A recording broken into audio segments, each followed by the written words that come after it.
For over a century, a highly effective public relations campaign known as the Lost Cause rewrote the deadliest conflict in American history. Post-war apologists packaged the conflict as a noble struggle over constitutional principles, states' rights, and chivalry. The official secession declarations written by the Southern states tell a different story. They explicitly state the rebellion was launched to preserve a slave-holding empire, an economy where 4 million people were held as property. The data reveals why this system was at a breaking point. By 1860, the North produced 90% of the nation's manufactured goods and railroads. The South's wealth was entirely concentrated in a single industry, cotton exports fueled by forced labor. These were two incompatible economic and moral realities. Sharing a border was no longer possible when one side's entire way of life depended on an institution the other was rapidly outgrowing. In November 1860, Abraham Lincoln won the presidency without carrying a single Southern state. Southern elites viewed his commitment to containing slavery as a direct threat, sparking a panic that democratic politics could no longer protect their interests. 7 states seceded before Lincoln was even inaugurated. They utilized the rhetoric of states' rights to justify the creation of a new government, one designed specifically to ensure that human bondage remained a permanent national institution. When Confederate artillery opened fire on Fort Sumter in April 1861, both sides immediately shared a dangerous assumption. They believed the war would be a brief, bloodless squabble settled in a matter of weeks.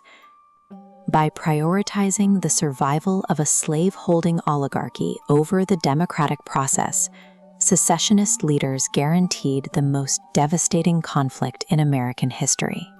The Confederacy chose Jefferson Davis as its president, but his rigid, often arrogant leadership style quickly became a liability. He spent much of the war mired in personal feuds with his own governors, crippling the South's internal unity. Davis's primary strategy relied on King Cotton diplomacy, the belief that withholding cotton would force Britain and France to intervene.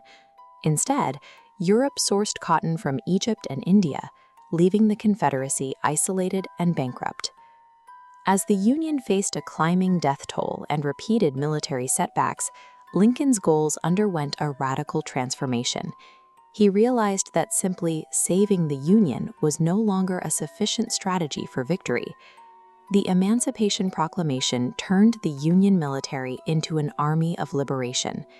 By legally declaring that enslaved people in rebel territories were forever free, Lincoln committed the United States to the total destruction of the Southern labor system. This shift brought over 180,000 black men into the Union military and redefined the war's international standing. European powers, having already abolished slavery, found it politically impossible to support a Confederacy now explicitly fighting to keep it. Lincoln's pivot stripped the South of its labor force and effectively neutralized its international diplomacy in a single move. The Lost Cause myth focuses on the tactical brilliance of Southern generals on the battlefield. However, the reality of the war was determined by the cold logic of industrial capacity. Expanding Union railroads revealed the North's true strength, leveraging massive manufacturing and superior logistics to choke Confederate supply lines. Generals Grant and Sherman then utilized a doctrine of total war, moving past simple engagements to target the civilian infrastructure keeping rebel armies in the field.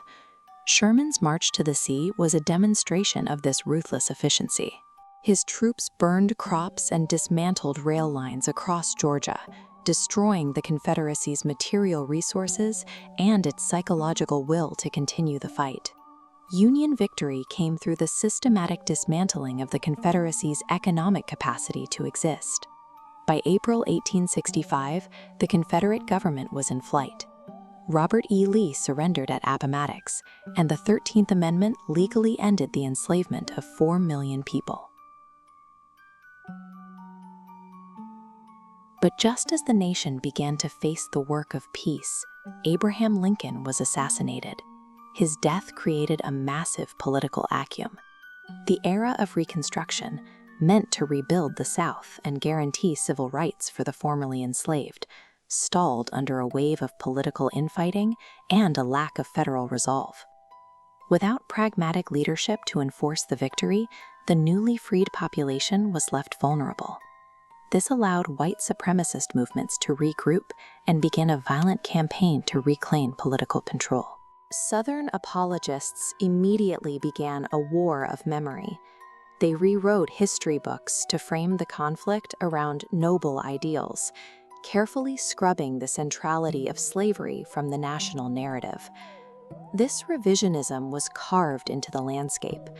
Hundreds of Confederate monuments were erected decades after the war, recasting a brutal defense of human bondage as a heroic pursuit of heritage. While the Union won the physical conflict, it lost the peace by eventually abandoning the enforcement of civil rights. This retreat allowed the South to implement a century of segregation and racial terror. The United States amputated its own limbs to cure the cancer of slavery. Today, in our modern divisions and debates over equality, we are still living with the phantom pains of that compromise.